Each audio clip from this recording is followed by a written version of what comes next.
여러분, 혹시 아십니까? 조선시대에 동물이 유배를 간 사건이 있다는 걸요. 그것도 사람을 죽인 죄로 말입니다. 더 놀라운 건 그 동물이 바로 코끼리였다는 사실입니다. 1411년 2월 22일, 한양 거리가 발칵 뒤집혔습니다.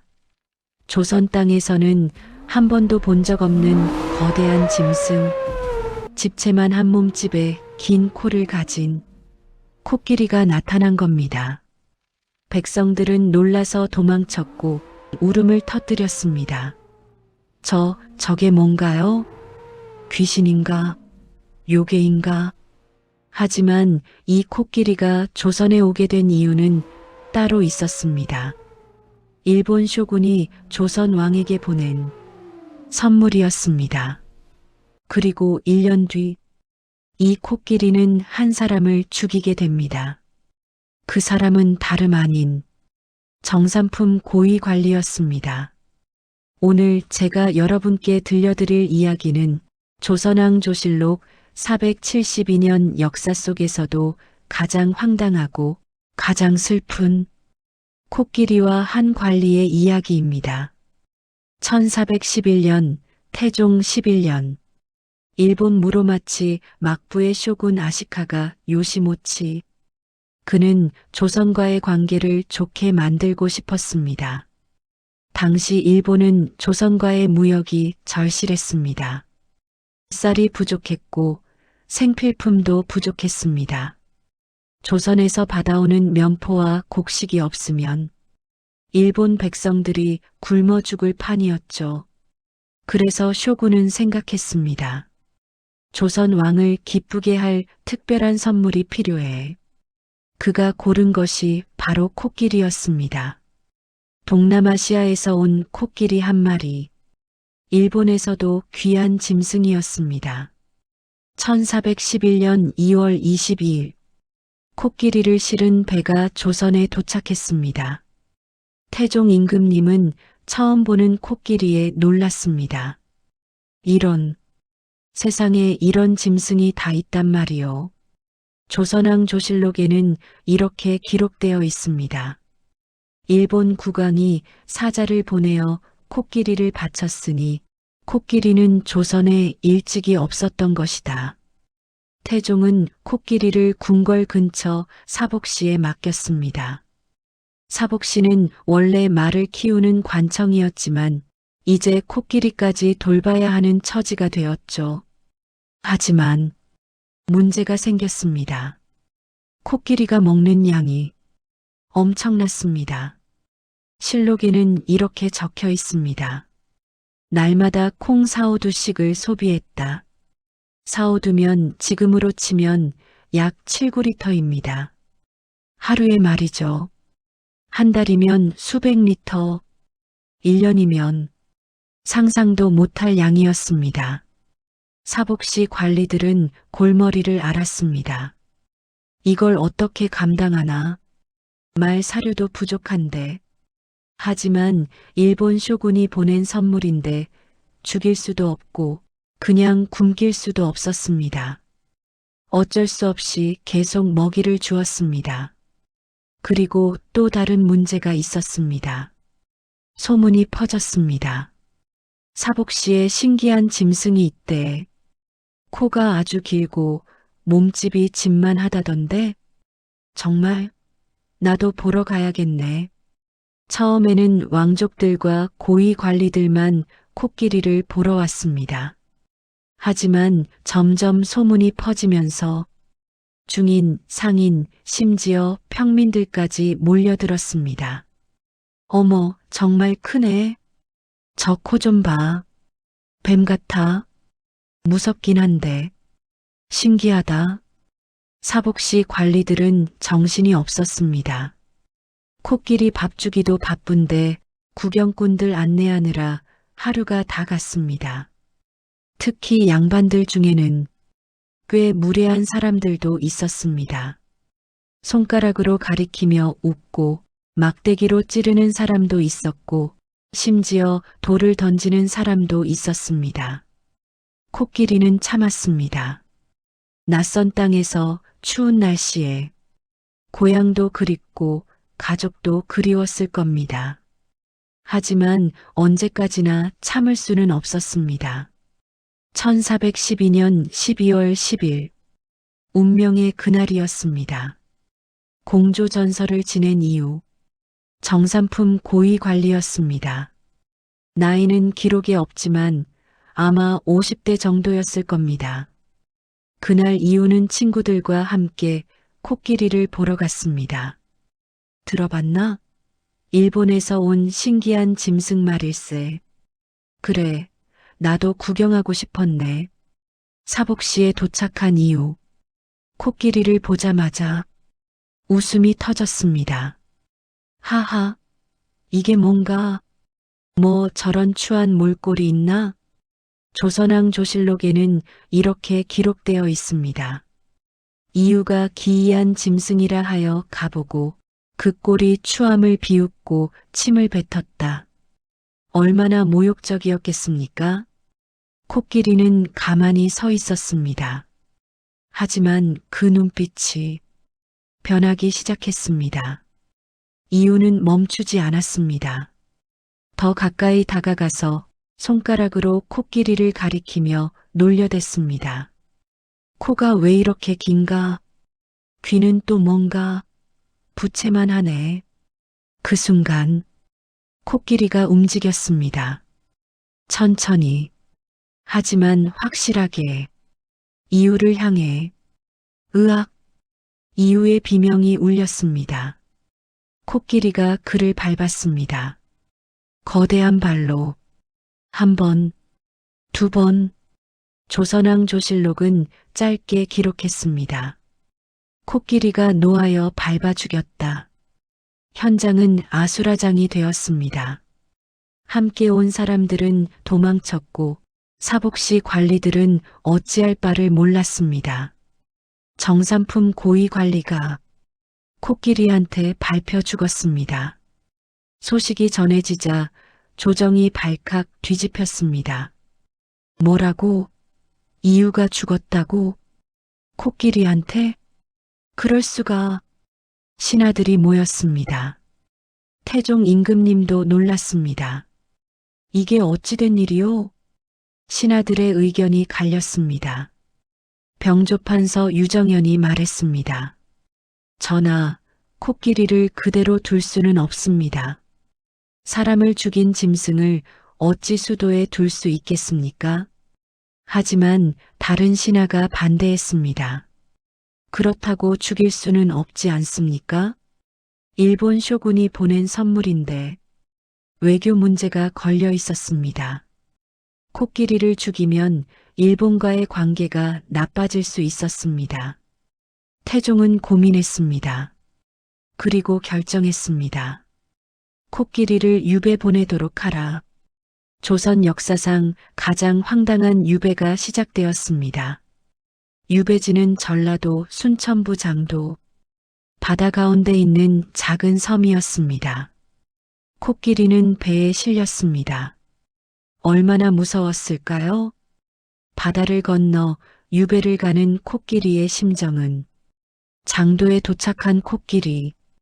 그곳은 춥고 외롭고 낯선 곳이었습니다. 6개월이 지났습니다. 전라 관찰사가 태종에게 급히 장계를 올렸습니다. 실록에는 이렇게 기록되어 있습니다. 코끼리가 좀채 먹지 않아 날로 수척해지고 사람을 보면 눈물을 흘립니다. 눈물을 흘린다. 태종은 이 보고를 읽고 마음이 움직였습니다. 코끼리를 육지로 옮겨 돌보도록 하라. 코끼리는 섬에서 나왔습니다. 하지만 문제는 해결되지 않았습니다. 코끼리를 맡은 지방 관청들은 난리가 났습니다. 하루에 쌀 2말, 콩 1말, 1년이면 쌀 48섬, 콩 24섬. 엄청난 양이었습니다. 가뜩이나 백성들 먹여 살리기도 힘든데 전라도 관찰사가 또 상소를 올렸습니다. 전하, 저희만 코끼리를 감당할 수 없습니다. 제발 충청도, 경상도와 번갈아 가며 키우게 해주십시오. 1420년 세종 2년 결국 전라도, 충청도, 경상도가 돌아가며 코끼리를 키우기로 했습니다. 이것이 바로 순번사육이었습니다. 코끼리는 떠돌이가 되었습니다. 몇 달마다 다른 곳으로 옮겨 다니며 낯선 사람들, 낯선 땅에서 살아야 했습니다. 얼마나 스트레스가 심했을까요? 1421년 세종 3년 충청도 공주에서 또 사고가 일어났습니다. 코끼리를 돌보던 종이 코끼리에게 채어 죽었습니다. 충청도 관찰사가 급히 보고했습니다. 전하, 코끼리가 또 사람을 죽였습니다. 이 짐승은 나라에 유익한 것이 아니라 해만 끼칠 뿐입니다. 먹이는 다른 짐승의 10배나 되고 화가 나면 사람을 해칩니다. 제발 다시 섬으로 보내주십시오. 세종은 깊이 생각했습니다. 그리고 명령했습니다. 물과 풀이 좋은 곳을 골라 코끼리를 두되 병들어 죽지 않게 하라. 코끼리는 다시 장도로 돌아갔습니다. 이번에는 영원히. 그 후 코끼리가 어떻게 되었는지 실록에는 더 이상 기록이 없습니다. 아마도 장도에서 쓸쓸히 생을 마감했을 겁니다. 고향 동남아시아의 따뜻한 날씨, 물이 지어다니던 가족들, 푸른 숲과 맑은 물, 그 모든 것을 떠나 춥고 외로운 조선 땅에서 바다 한가운데 작은 섬에서 혼자 죽어간 코끼리, 그 코끼리의 눈물을 누가 닦아주었을까요? 여러분, 이 이야기를 들으시면서 어떤 생각이 드셨나요? 어떤 분은 이렇게 생각하실지 모릅니다. 코끼리가 사람을 죽였으니 당연하지. 하지만 생각해 보십시오. 코끼리는 왜 이유를 밟았을까요? 정말 악의가 있어서였을까요? 아닙니다. 코끼리는 모욕당했습니다. 침까지 맞았습니다. 계속 놀림을 당했습니다. 동물도 감정이 있습니다.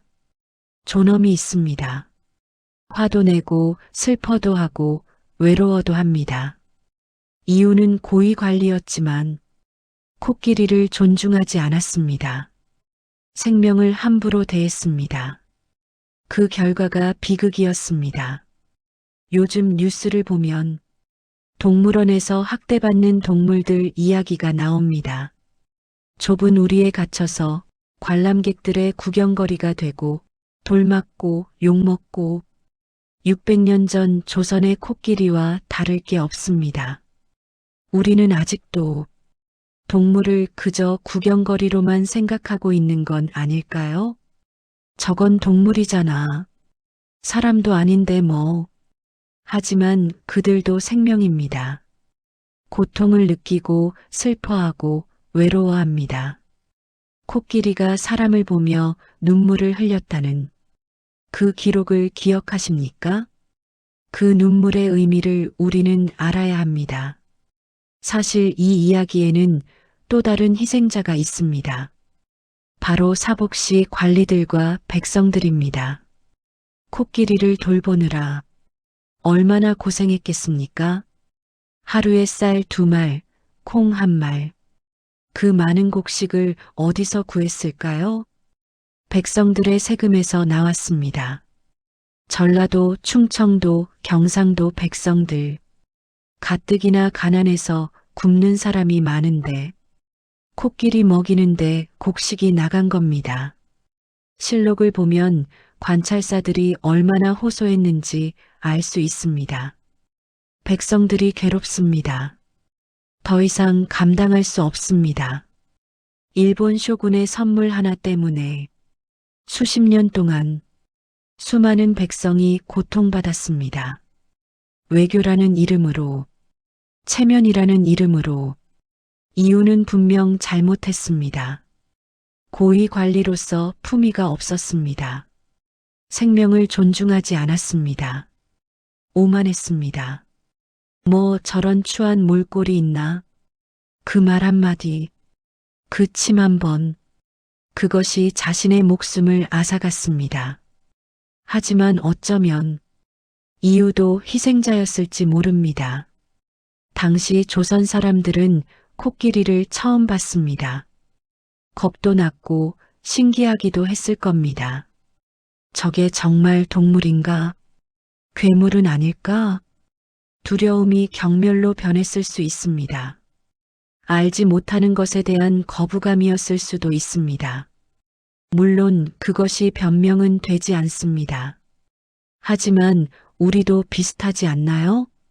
처음 보는 것, 낯선 것에 대해 우리는 어떻게 반응합니까? 600년이 지난 지금 이 이야기가 우리에게 주는 교훈은 무엇일까요? 첫째, 모든 생명을 존중해야 한다는 것입니다. 사람이든 동물이든 모두 소중한 생명입니다. 둘째, 낯선 것을 함부로 대하지 말아야 한다는 것입니다. 모르면 배우고 이해하려 노력해야 합니다. 셋째, 권력과 지위가 있다고 해서 함부로 행동해서는 안 된다는 것입니다. 이유는 정산품 관리였지만 그것이 그를 지켜주지 못했습니다. 넷째, 외교와 체면도 중요하지만 백성의 삶이 더 중요하다는 것입니다. 코끼리 한 마리 때문에 수많은 백성이 고통받았습니다. 조선왕 조실록 472년의 기록. 그 속에는 왕과 신하들의 이야기만 있는 게 아닙니다. 이름 없는 코끼리의 이야기도 있고 그 코끼리를 돌보느라 고생한 백성들의 이야기도 있습니다. 코끼리는 두 사람을 죽였습니다. 이유와 사육사. 하지만 생각해 보십시오. 누가 먼저 잘못했습니까? 코끼리를 억지로 조선에 데려온 사람? 코끼리를 놀린 이유? 코끼리를 유배 보낸 조정? 모두가 조금씩 잘못했습니다. 그리고 그 대가를 모두가 치렀습니다. 코끼리는 고향에 돌아가지 못하고 죽었습니다. 이유는 목숨을 잃었습니다. 백성들은 수십 년간 고통받았습니다. 1411년 2월 22일부터 시작된 이 이야기는 아마도 1430년대쯤 끝났을 겁니다. 코끼리가 죽으면서요. 약 20년. 그 긴 세월 동안 모두가 불행했습니다. 혹시 여러분은 이렇게 생각하실지 모릅니다. 옛날 이야기네. 지금은 다르지. 정말 그럴까요? 우리는 지금 동물들을 어떻게 대하고 있습니까? 600년 전 코끼리가 흘린 눈물. 그 눈물이 우리에게 묻습니다. 여러분, 오늘 이 이야기를 들으시고 한 번쯤 생각해 보셨으면 합니다. 내가 만나는 생명들을, 내가 마주하는 존재들을 나는 어떻게 대하고 있는지를요. 이웃처럼 오만하게 대하고 있지는 않은지, 코끼리처럼 상처받게 하고 있지는 않은지, 조선왕 조실록은 말합니다. 역사는 반복된다고. 600년 전의 실수를 우리가 또 반복하지 않기를 바랍니다. 오늘 이 이야기가 여러분께 작은 울림이 되었기를 바랍니다. 지금까지 조선왕 조실록에 기록된 가장 황당하고도 슬픈 이야기, 코끼리의 눈물이었습니다. 다음에 또 다른 이야기로 찾아뵙겠습니다.